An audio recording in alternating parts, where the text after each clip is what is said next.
Assalamualaikum warahmatullahi wabarakatuh. Perkenalkan, nama saya Nabila Cahaya Putri dengan NPM 235705110 dari kelas B. Jadi hari ini saya akan menjelaskan tentang studi kasus yang telah saya buat untuk kuis 2EA ini.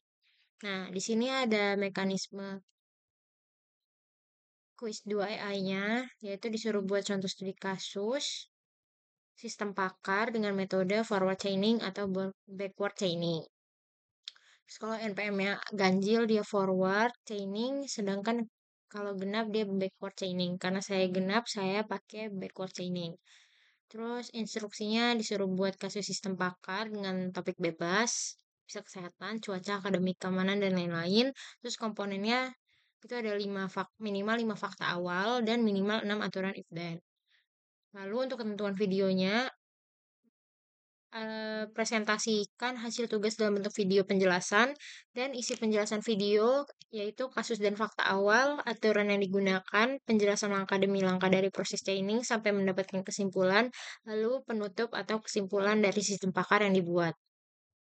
Nah, di sini sudah saya buat PPT-nya.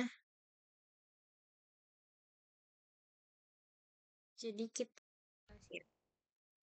kita mulai dari latar belakang. Di masa pandemi, penting untuk mendeteksi dini gejala penyakit seperti COVID-19. Banyak masyarakat belum memahami bagaimana mengidentifikasi gejala awal yang mengarah ke COVID-19. Sistem pakar dapat membantu memberikan diagnosa awal berdasarkan gejala yang dirasakan pasien.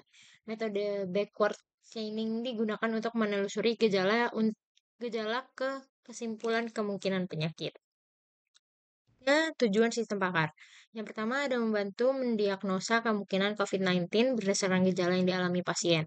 Yang kedua, memberikan keputusan awal untuk tindak lanjut medis. Dan yang ketiga, menunjukkan bagaimana backward chaining digunakan dalam sistem pakar. Selanjutnya, ada fakta awal atau knowledge base. Yang pertama, pasien mengalami demam tinggi. Yang kedua, pasien mengalami batuk kering. Yang ketiga, pasien merasa lelah. Yang keempat, pasien kehilangan indera penciuman. Dan kelima, pasien mengalami sesak napas. Nah, untuk aturan if then atau rule base-nya, yang pertama, jika demam tinggi dan batuk kering dan sesak nafas, kemudian kemungkinan COVID-19.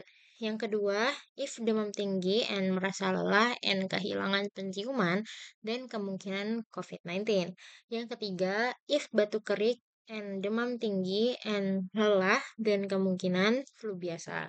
Yang keempat, if demam tinggi and batuk kering and lelah and kehilangan penciuman, dan diagnosa COVID-19. Yang kelima, if demam tinggi and batuk kering dan kemungkinan ISPA. Dan yang terakhir, yang keenam, if sesak napas dan kehilangan penciuman dan kemungkinan COVID-19. Nah, kita ambil contoh seorang pasien datang dengan gejala yang pertama, demam tinggi, batuk kering, merasa lelah, kehilangan indera penciuman, dan sesak nafas. Gejala ini akan dimasukkan ke dalam sistem untuk ditelusuri apakah mengarah ke COVID-19 atau tidak.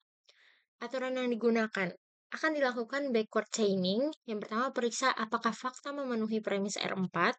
R4 tadi, demam tinggi, batuk kering, lelah, dan kehilangan penciuman, yaitu COVID-19.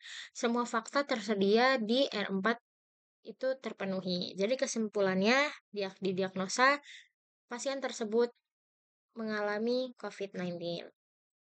Proses backward chaining, langkah-langkah backward chaining itu ada 5. Yang pertama, tentukan goal, apakah pasien COVID-19. Yang kedua, cari aturan dengan dan. COVID-19 itu antara R1, R2, R3, R4, R5, atau R6. Yang ketiga, periksa apakah kondisi if pada aturan-aturan tersebut terpenuhi oleh fakta. Jika iya, goal tercapai, diagnosa ditetapkan. Jika tidak, sistem mencari aturan lain atau menyimpulkan tidak cukup bukti. Jadi kesimpulannya, sistem pakar ini menggunakan backward chaining untuk menentukan diagnosa COVID-19. Fakta yang diperoleh dari pasien dibandingkan dengan basis aturan. Jika fakta sesuai dengan premis suatu aturan, maka kesimpulan dapat diambil. Sistem membantu diagnosa awal sebelum memeriksa lebih lanjut.